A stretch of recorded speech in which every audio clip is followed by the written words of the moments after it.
네, 안녕하세요. 심플케어입니다. 네, 이번 영상에서는 2019년 장기요양 재무회계 임직원 보수일람표 작성 방법 주간 보호에 대해서 알아보도록 하겠습니다. 네, 심플케어에서는 네이버 카페 장기요양 경영학과를 운영하고 있고요. 지금 이 영상에서 사용하는 예산안 작성 프로그램을 무료로 다운받으시려면 카페에 가입하시면 다운받으실 수가 있습니다.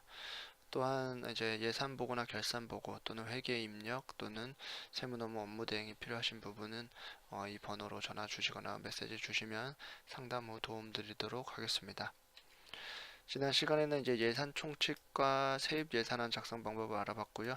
예산 총칙에서 중요한 부분은 세입 예산 총액과 세출 예산 총액이 같아야 된다는 거죠. 그래서 세입 세출 차액이 항상 0원이어야 되고 그 부분만 이제 신경 쓰시면 되고, 세입 예산은 이제 이렇게 쭉 작성하시면 되고, 원래는 이번에 세출 예산 작성 방법을 이제 안내해 드려야 되는데 저희 프로그램 상으로 세출 예산 중에 인건비 관련된 부분은 임직원 보수일람표를 먼저 작성하셔야 자동으로 입력이 되기 때문에 임직원 보수일람표 작성 방법을 안내해 드리도록 하겠습니다.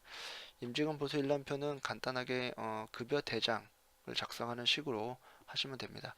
다만 작성하실 때 유의하실 점은 지금 직원 현황은 2018년 12월 현재를 기준으로 작성을 하시되 임금적인 부분은 2019년에 인상될 임금을 작성하시면 됩니다. 그러니까 직원 리스트는 그냥 현재 기준으로 하시되 임금 현황은 2019년에 인상될 임금을 기준으로 하시면 되겠죠. 예를 들어서 하루 8시간 주 5일 근무를 하는 근로자라면 2018년도에는 최저임금이 157만 3,770원이었다면 2019년도에는 174만 5,150원으로 인상됐기 때문에 최소한 그 이상은 지급하시면 되는 거죠. 한번 작성을 해볼게요. 사업명은 홍길동이고 직종은 클릭하시면 요양보호사고 주인번호는 구분기호는 마이너스로 이렇게 해주시고요. 급여 유형을 선택하시면 주야간 보호, 그럼 여기 직접비라고 자동으로 뜨죠. 그 다음에 임금은 174만 5,150원 이상 줘야 되니까 180만 원 준다. 이렇게 입력하시면 되고 그냥 기본급에다 다 넣으셔도 되고 나는 굳이 수당을 구분하고 싶다 그러면 수당 넣으셔도 되고 장기근속 수당도 이제 2019년도부터는 이제 6만원, 8만원, 10만원으로 인상되죠. 그래서 이렇게 넣으셔도 되고 넣으셔도 됩니다. 한 번 더 입력해 볼게요. 김이산이고 이번엔 시설장이고 주야간 보호를 선택하시면 시설장은 간접비이기 때문에 간접비로 뜨죠. 시설장은 200만원 받는다. 한 번 더 해볼게요. 장동건이고 장동건은 사회복지사고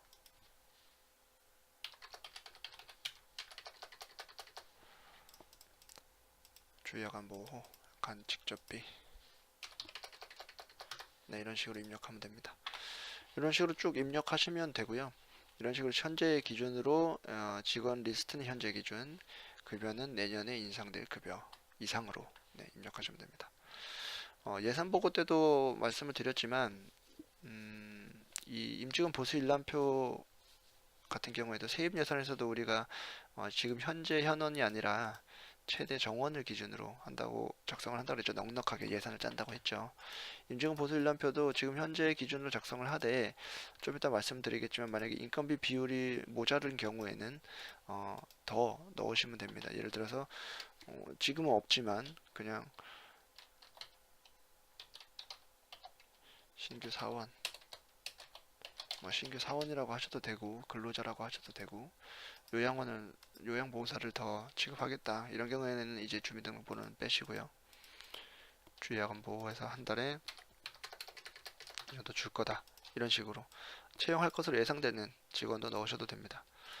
그리고 만약에 일용 작급을 채용할 것 같으면 앞에는 이제 금액은 다 빼시고 일용 작급 같은 경우에는 요 앞에는 금액은 넣지 마시고 요 맨 뒤에 맨 뒤에만 이제 금액을 이런 식으로 넣으시면 됩니다. 이렇게 해서 쭉 현재 기준으로 작성하시면 되고요. 오른쪽으로 가다 보면은 여기 이제 퇴직금 관련해서 옵션을 선택하는 부분이 있습니다. 그래서 여기 보시면 시설장 퇴직금 옵션에서 적립할 거냐 안 할 거냐. 1번은 시설장도 퇴직금을 적립한다. 동그라미. 2번은 시설장은 퇴직금을 적립하지 않는다. 대부분은 개인이 운영하는 시설 같은 경우에는 대표자 겸 시설장이 거의 한 90% 이상이죠. 그렇기 때문에 대표자이면서 시설장인 경우에는 퇴직금을 적립할 수 없기 때문에 그냥 2번을 선택하시면 되고, 대표자가 따로 있고 시설장이 고용돼서 월급을 받는 경우라면 1번을 선택하실 수도 있습니다. 일반적으로는 2번을 하시면 되고요. 그 다음에 퇴직금 제도 중에 이제 퇴직연금 제도를 할 거냐, 퇴직금 제도를 할 거냐 해서 퇴직연금은 1번, 퇴직금은 2번. 네, 이렇게 선택하시면 됩니다. 퇴직연금을 선택하는 경우에는 그냥 이렇게 1번만 선택하시면 되고, 퇴직금을 선택할 경우에는 내가 월 퇴직금으로 얼마를 적립할 건지도 하셔야 됩니다. 한 달에 100만 원 정도 적립할 거다. 그럼 이렇게 금액까지 넣으셔야 되고, 만약에 그냥 우리는 퇴직연금 할 거다.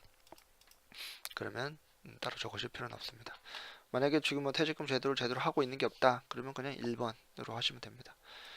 네, 이렇게 해서 쭉 작성을 하시고 나면 여기 세출 예산안으로 가시면 이렇게 자동으로 급여 직접비, 급여 간접비, 그리고 퇴직금, 뭐 사회보험 직접비, 간접비 이런 것들이 계산이 됩니다. 여기서 중요한 부분은 이제 직접 인건비 비율이죠. 여기 보시면 이게 2019년도에 적용된 서비스 유형별 인건비 지급 비율인데요. 여기 보시면 방문 요양을 제외하고는 다 조금씩 비율이 인상됐습니다.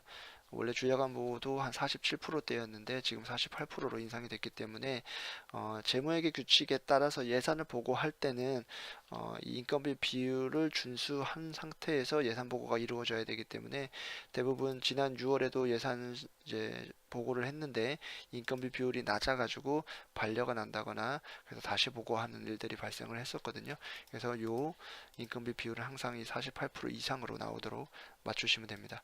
지금 현재 보시면 분모와 분자가 있고, 분모는 장기요양 급여 수입, 가산금 수입, 본인 부담금 수입 대비 급여 직접비 관련된 항목들이 얼마를 차지하느냐를 계산하는 거기 때문에 지금 13.17%가 나왔다면 당연히 여기다 입력을 다 안 했기 때문에 안 나왔겠지만, 예를 들어서 요양보호사가 더 있고 이 사람들에 대한 임금을 이만큼을 더 준다고 하면 88%까지 올라가네요. 이 정도까지는 필요 없겠죠. 그럼 좀 지우고 55%. 지금 46% 정도가 나왔는데 수당을 좀 더 줘볼까요? 70만원을 수당을 준다. 그럼 이제 48.45%가 나왔죠. 그래서 이런 식으로 인건비 이를 이제 임직원 보수 일람표를 작성하실 때 가장 중요한 부분은 이 인건비 직접 인건비 비율이 48% 이상 나오도록 작성하셔야 된다. 그것은 여기다 작성하는 대로 더 많이 넣으면 더 많이 올라갈 거고 없애면 줄어들 거기 때문에.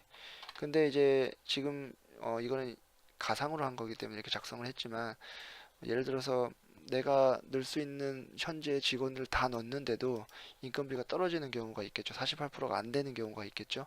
그런 경우에는 아까 말씀드린 대로 이런 식으로 채용할 것으로 예상되는 금액을 그냥 더 추가적으로 넣으시면 됩니다.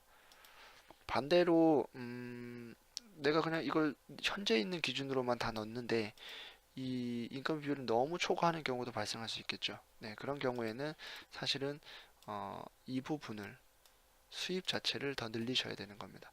지금 보시면은 48.45%가 나왔는데 만약에 수급자를 더 늘린다고 하면